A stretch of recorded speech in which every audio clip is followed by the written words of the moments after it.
Police അടയ്ക്കാൻ സാധ്യതയുണ്ട്. 4 മണിക്ക് ശേഷം മൊത്തം ബ്ലോക്ക് ആകും. അതുകൊണ്ട് തന്നെ ബാരിക്കേഡ് ഇട്ട് തടുക്കുകയാണ്.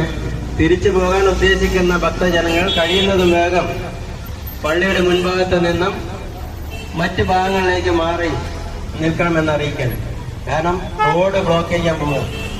4 മണിയായാൽ ബാരിക്കേഡ് ഇട്ട് തടുക്കും. അതുകൊണ്ട് പിന്നെ തിരിച്ചു പോകാൻ ഒരു കാരണവശാലും കാറുകൾക്കോ ബൈക്കുകൾക്കോ കഴിയില്ല.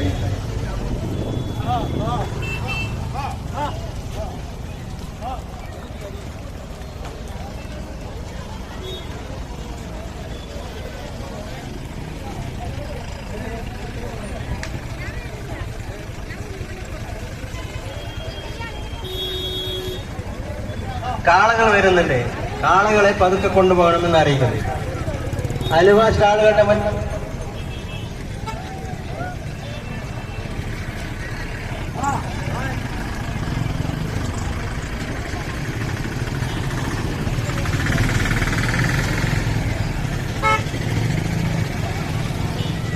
പള്ളിയുടെ പടിഞ്ഞാറ് ഭാഗത്ത് പള്ളി കോമ്പൗണ്ടിന്റെ മതിലിന് തൊട്ട് ഒരു റോഡുണ്ട് ബാക്കിലേക്ക്. അവിടെയാണ് ഭക്ഷണം വിതരണം ചെയ്യുന്നത്. ആവശ്യമുള്ളവർ അവിടെ പോയി ഭക്ഷണം വാങ്ങി കഴിക്കണമെന്ന് അറിയിക്കുന്നു. പള്ളിയുടെ അകത്ത് ക്യാൻറ്റീനിൽ ഭക്ഷണം നൽകുന്നതല്ല. കാരണം വളണ്ടിയേഴ്സിന് മാത്രമായിട്ടാണത് ഇവിടെ ഉള്ളത്. ഭക്ഷണം നൽകുന്നത് പള്ളിയുടെ പടിഞ്ഞാറ് ഭാഗത്ത് ബാത്റൂമിന്റെ സൈഡിലൂടെ ഉള്ള റോഡുണ്ട്. അതവിടെ നമ്മുടെ പള്ളി കോംപ്ലക്സ്, നമ്മുടെ പള്ളിയുടെ ഈ മതിൽ കെട്ടിയിട്ടുണ്ട്. അതിന്റെ അരികത്തോടൊരു റോഡുണ്ട്. അവിടെയാണ് വാഹനങ്ങൾ കൊണ്ടുവന്നിട്ടുള്ളവരുടെ അറിയിപ്പ്. പള്ളിയുടെ മുൻഭാഗത്ത് ഐസ് വണ്ടികളെല്ലാം മാറ്റണം. അതുപോലെ തന്നെ കച്ചവട സാധനങ്ങൾ, ബലൂണുകൾ അതൊന്നും ഇവിടെ വിൽക്കാൻ പറ്റില്ല. എല്ലാം മറ്റു ഭാഗങ്ങളിലേക്ക് മാറ്റി നിർത്തണം. 2 മണിക്ക് ശേഷം യാതൊരു കച്ചവട സാധനങ്ങളും പള്ളിയുടെ മുൻഭാഗത്ത് വെക്കാൻ അനുവദിക്കുന്നില്ല. നേർച്ച കൊണ്ടുവന്നിട്ടുള്ള ഭക്തങ്ങളുടെ അറിവിലേക്ക് 4 മണിക്ക് ശേഷം ചുങ്കമന്നത്ത് നിന്നും അതുപോലെ അമ്പാടിൽ നിന്നും വാഹനങ്ങൾ ബാരിക്കേഡ് ഇട്ട് ബ്ലോക്ക് ചെയ്യും. തിരിച്ചു പോകാൻ കഴിയും. നിങ്ങൾക്ക് തിരിച്ചു കൊണ്ടുപോകണമെങ്കിൽ കഴിയുന്നതും വേഗം മാറി.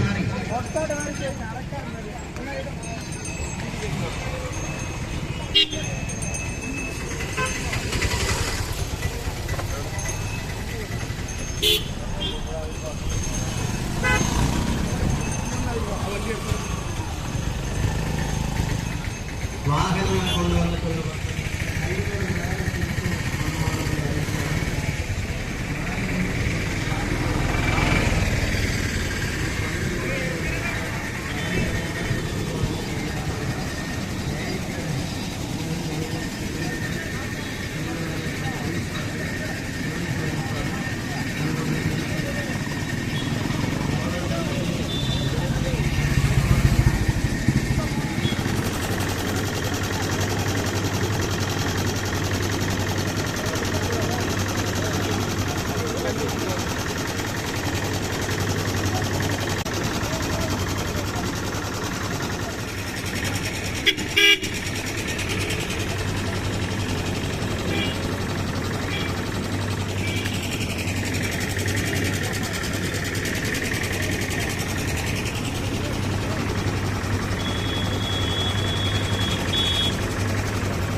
കുട്ടി ഉണ്ടതിലാക്കാം.